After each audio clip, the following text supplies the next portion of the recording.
Good morning, my dear children. Today is starting your SST class. आज हम अच्छे तरीके से आपकी पुस्तक से इस SST के चैप्टर नंबर 3 को अच्छी तरीके से पढ़ेंगे. Today topic chapter number 3 money and credit. कितना मोस्ट इम्पोर्टेंट लेसन है कि हमारे लाइफ में जो मनी होती है वो बहुत ही अपना अच्छा सा रोल रखती है. तो चलिए अपनी बुक पे पहुंचिए मेरे प्यारे बच्चों और मेरे साथ इस पार्ट को अच्छी तरीके से पढ़ना शुरू करते हैं. तो सबसे पहले हम कंसेप्ट क्लियर करते हैं कि what is the money. Money यानी पैसा क्या है, रुपया क्या है. तो हमारे जो दैनिक सुख सुविधाएं होती हैं उसके जो एक्सचेंज का माध्यम होता है वही होता है मनी. अर्थात जब हम किसी को कोई पैसा देते हैं उसके बदले में हमको वस्तुएं मिलती हैं, वो हमारी मनी एक्सचेंज का एक माध्यम होता है. पाश्चात्य सभ्यता, अगर सिंधु घाटी सभ्यता की अगर हम बात करें तो उस समय जो है मनी एक्सचेंज नहीं था. उस समय वस्तु विनिमय था, अर्थात वस्तुओं के बदले वस्तुएं प्राप्त की जाती थी, ऐसा था. लेकिन आज सरकार ने हर डिपार्टमेंट में इसका एक रोल बना दिया है. उस रोल की तहत मनी एंड क्रेडिट. क्रेडिट का क्या मतलब होता है? सबसे इंपॉर्टेंट और मोस्ट इंपॉर्टेंट चीज होती है कि यहाँ पे जो क्रेडिट चीज होता है अर्थात कितना ज्यादा उसमें वृद्धि हुई. Money as the medium of exchange, जो हमारे विनिमय का जो एक्सचेंज का माध्यम होता है वो मनी होता है. The use of money Sapa a very large part in our everyday life. Suppose that हमारा जो जीवन का प्रत्येक समय है उसमें एक बहुत बड़ा भाग जो है वो मनी यानी पैसे के यूज पर ही डिपेंड होता है. Look around you and you would easily to able to identify several transactions involving money to any single day. आपने अपने चारों तरफ ये भी देखा होगा कि बहुत आसान तरीके से लोग आइडेंटिफाई कर जाते हैं सेवरल ट्रांजेक्शन. कोई भी चीज़ों का आदान प्रदान हो वो भी involving money in the any single stage. किसी भी एकल सिंगल स्टेज के तहत मनी का ट्रांजेक्शन लोग एक दूसरे के बीच कर लेते हैं. You can make a list of these. क्या आपके पास भी कोई ऐसी लिस्ट है जो आप बना सकते हो? Can you make a list of these? क्या आप इन लिस्ट को बना सकते हो? In many of these transaction, बहुत सारे ऐसे आदान प्रदान आपने किया होगा गुड्स वस्तुओं का, and being brought is sold with the use of money. पैसे से बहुत सारी चीजें आपने खरीदी भी होगी. इन सम ऑफ दिस ट्रांजेक्शन, इनका जो विनिमय हुआ है, जो इनके बीच का ट्रांजेक्शन हुआ है, service are being exchange with money. ये पैसे के आदान प्रदान के रूप में हुआ है ना. हाँ, for some there might not to be any actual transfer to money taking. लेकिन पैसा जो क्या होता है, मनी एक्चुअल जो मनी ट्रांसफर होता है वो वस्तु और विनिमय के माध्यम का होता है. Place now to promise in pay money letter. कभी कभी पैसे के माध्यम से भी इन सारी चीजों को निपटाया जाता है. Have you even wondered why transaction to made of money? क्यों, कैसे इन मनी का ट्रांजेक्शन होना आसान हो गया? The reason is simple. एक साधारण सा सिंपल रीजन है. A person holding money can easily exchange if the any commodity in service that we are the might want this. अर्थात एक साधारण तौर पर जाने कि आदमी को जिस भी भौतिक चीजों की आवश्यकता होती है उसको पाने के लिए वो मनी को क्या करता है, खर्च करता है. For in commodity in service that you might want, वो उसको प्राप्त करने के लिए. thus everyone prefer to receive payment in money in their exchange to money for things that they want. जो भी कुछ उसे चाहिए उसका एक माध्यम होता है कि पैसे के माध्यम से उसको प्राप्त कर लेता है. Take the cases of so manufactured, जो भी चीजें निर्मित की गई हैं, शो कर रही हैं. Take to case of the shoe manufacturers he want to sell shoes in market of the buy wheat. आप देखेंगे कि जूतों की बाजार में जाएंगे तो जूता मिलेगा, गेहूं की बाजार में जाएंगे तो आप गेहूं खरीदे, लेकिन जूते के बदले क्या गेहूं मिलेगा? नहीं ना. The shoes manufacture will the first exchange shoes, जूते को लेने के लिए हमें पैसे देने पड़ेंगे. Manufacture will first exchange shoes in product of the money, उसके लिए भी पैसे ही लगाने पड़ते हैं. Then the exchange the money of wheat, चाहे वो गेहूं धान को दे करके हम पैसे प्राप्त करें. इमेजिन, हम ये सोचे कि how much more difficult to be would be to so manufacture had to directly exchange. हम डायरेक्ट इन दोनों के बीच में एक्सचेंज क्यों नहीं करते गेहूं और जूतों के बीच में? क्यों? क्योंकि shoes for what without in use of money, क्योंकि जूता और जो गेहूं है इनका प्रयोग बिना मनी के हम नहीं कर सकते। You would have to look, आप देखिए, for the wheat growing farmer, क्योंकि खेतों में जो अनाज है वो किसान उगाता है, who not only want to sell wheat, और वो ये चाहता है कि वो उसको बेच करके उसको मनी प्राप्त हो, पैसा हो, but also want two by the shoes in exchange, और जब जूतों की दुकान पे जाता है तो वही पैसे देकर के वो जूते ले लेता है। Suppose that there is both parties to be agree sell and buy, दोनों पार्टियां सेल एंड एग्री पर बाई हो जाते हैं, खरीदने पर ईच अदर कमोडिटी, जैसा कि इन दोनों पिक्चर्स में दिखाया गया है, in none of the double concept of want, दोनों को पैसे की जरूरत है ना बेटा? I shall give you shoes for your wheat, क्या आप देखो, इसको खाने की जरूरत है गेहूं को और इसको पहनने की जरूरत है जूते का, तो क्या इन दोनों के बीच ट्रांजेक्शन हो सकता है? आई डोंट नीड शूज, हमें आपके जूतों की जरूरत नहीं है, आई नीड क्लॉथेज, हमें कपड़े की जरूरत है, हम कपड़े की दुकान पे जाएंगे। इस तरीके से what a person desire to sell in stand in the other of the buy, हम किसी भी चीज को खरीदने के लिए, पाने के लिए क्या करते हैं? In the better system for goods of direct exchange, किसी भी वस्तुओं को लेने के लिए डायरेक्ट एक्सचेंज का प्रयोग भी करते हैं without the use of money, लेकिन ये बिना पैसे के संभव नहीं है। Double consider to want to the essential features, जो आज का वर्तमान की जो आवश्यकता है ये पैसे पर ही डिपेंड हो गई है, in content of the economy where money is use, इसीलिए हमारी अर्थव्यवस्था में मनी के यूज पर सबसे ज्यादा ध्यान।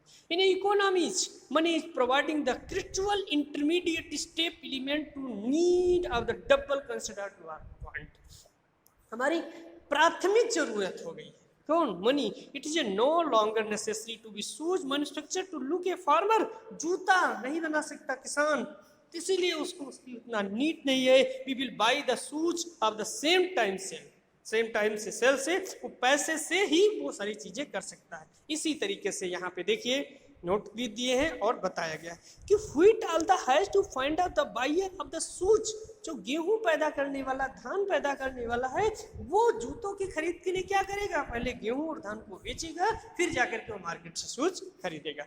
Once he had exchange to shoe for moneys, लेकिन किसके बीच ट्रांजेक्शन हो रहा है? गेहूं और जूते के बीच ट्रांजेक्शन नहीं हो रहा है, बल्कि पैसे और जूते के बीच का ट्रांजेक्शन हो रहा है।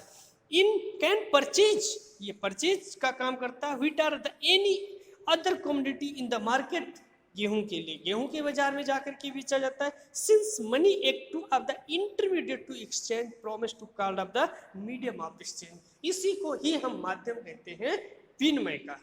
पहले वस्तु विनिमय होता था, लेकिन अब मुद्राओं का आदान प्रदान हो रहा है।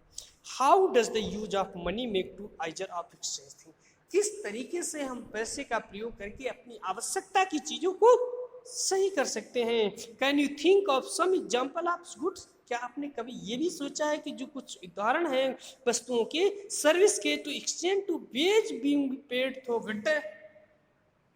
वाटर, अर्थात कहने का मतलब है कि कुछ ऐसी मजदूरी के रूप में इन सारी चीजों को वो करते हैं। लेकिन और पीछे जाएंगे, मॉडर्न फॉर्म ऑफ मनी, प्राचीन काल में मुद्रा का वस्तु विनिमय कैसे होता था, तो देखो ना बेटा यहाँ पे कैसे कैसे प्राचीन मुद्राओं को यहाँ पे दिखाया गया है।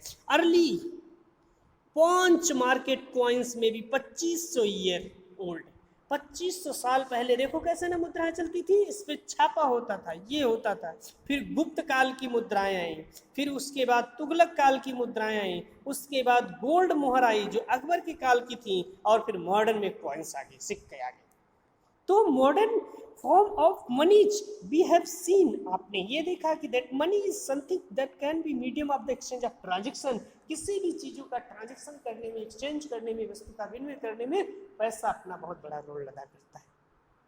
Before the introduction of coins, coins के इंट्रोडक्शन करने से पहले बताएं कि a variety of object in use of money, विविध प्रकार के पैसों का प्रयोग प्राचीन काल से होता आया है। फॉर एग्जाम्पल देखें, since the very early age, इसका बहुत पुराना इतिहास है। India's used grain and cattle in money, पहले क्या होता था, लोग मवेशी के बदले वस्तुओं को खरीदते थे, अनाजों के आदान प्रदान से वस्तुओं को खरीदते थे। लेकिन thereafter come to use of the metallic coin, जब मेटल आया, धातुएं की खोज हुई, तब लोग गोल्ड सोने का प्रयोग करने लगे, सिल्वर चांदी का प्रयोग करने लगे, कॉपर तांबे के पैसे आए, इन सारे की कॉइन्स बनना शुरू हुई। लेकिन आज के जो कॉइन्स बनते हैं ये रुपए, ये गिलट और कसकुट के बनते हैं, जिससे हमारी थाली बनाई जाती है। लेकिन बस क्या होता है कि इस पे भारत सरकार की सील लगी होती है, इसीलिए ये वस्तु विनिमय के लिए एक्सचेंज का अच्छा माध्यम होता है। अब phases which contribute well into the last century, पिछले शताब्दी की अगर हम बात करें करेंसी पे आते हैं, तो modern form of money including currency, जो हमारे आधुनिकता में मनी इंक्लूड किया जा रहा है वो पेपर्स नोट पे होता है, जो कि देवास में, मध्य प्रदेश के देवास में पेपर्स नोट कारखाना है, वहाँ पे बनता है। और उसके बाद होशंगाबाद महाराष्ट्र में भी बनते हैं।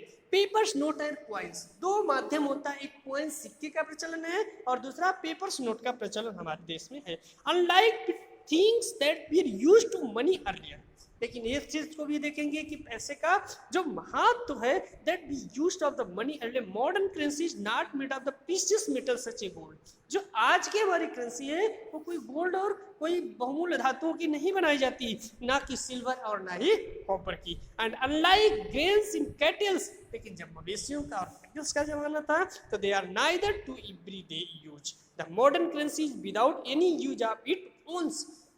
आज की जो मुद्राएं हैं वो वास्तव में एक नॉर्मल मुद्राएं हैं, इसीलिए वस्तु विनिमय जब हम रेपो दर, रिवर्स रेपो दर और मुद्रास्फीति तक पहुंचेंगे, उसके बाद कितना रखा जाता है इसके पीछे धातुएं जब मुद्राएं छापी जाती हैं, इनको भी जानेंगे। Then why to accepted the medium of exchange, हम ये भी स्वीकार करेंगे कि मुद्रा का ही मुख्य कार्य होता है जो क्या करते हैं, एक्सचेंज का माध्यम। It is accepted a medium of exchange because the currency authorised by the government of the country, उस देश की गवर्नमेंट की कंट्री को ऑथराइज करता है कि हाँ ये हमारे यहाँ मुद्रा चलन में है या नहीं। इन इंडिया अगर हम भारत की बात करें तो जो RBI reserve bank of India issue currency note of the behalf in the central government, Bharat सरकार के दिशा निर्देशानुसार RBI जो है इन नोटों का चलन करती है। एज पर इंडियन लॉ, वो भी भारतीय कानून के तहत, नो अदर इंडिविजुअल और organisation to allow to issue currency, और भी किसी ऑर्गेनाइजेशन को इशू करने का अधिकार नहीं है, किसको, करेंसी को। Moreover,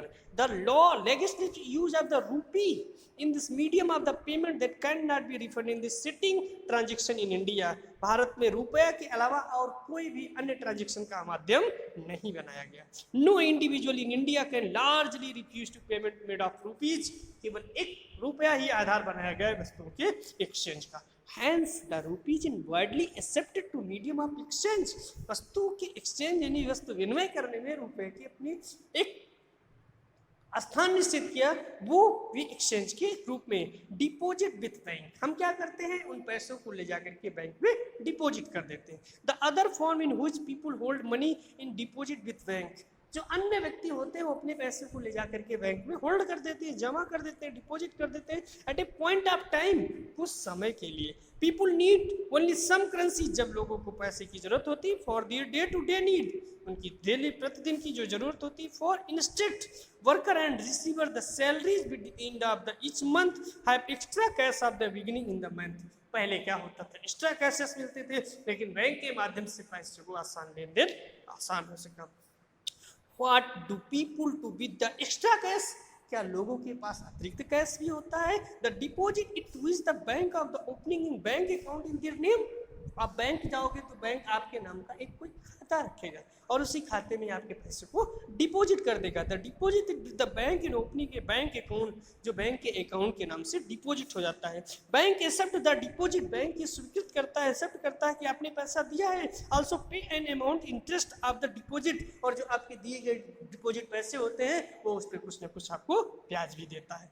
इन दिस वे, इस रास्ते से पीपल्स मनी इन सेफ, आदमी की जो रुपया है वो सेफ हो जाती है विद द बैंक के पास and earn to amount of interest, और उससे उसको अच्छा ब्याज भी मिल जाता है। पीपल है also have the provision of the withdraw in money, लोग उन पैसों को निकालते हैं as the when they require, जब उनकी जरूरत पड़ती है। Since the deposit of the bank account can be withdraw of demand, और निकालने के लिए या मांग के लिए उसको मांग पत्र भरना पड़ता है। They deposit in called demand deposit, जिसको हम डिमांड डिपॉजिट के नाम से जानते हैं। यहाँ नीचे चेक भी दिया गया बेटा। Demand deposit other on other interesting faculty in their faculties will land of the essential characterized in money that the medium of exchange you would be hired of the payment being mode of the cheque instead of the cash. Cash के या check के रूप में हम उनको जमा करते हैं और निकालते हैं। For payment through cheque, cheque के थ्रू हमें पेमेंट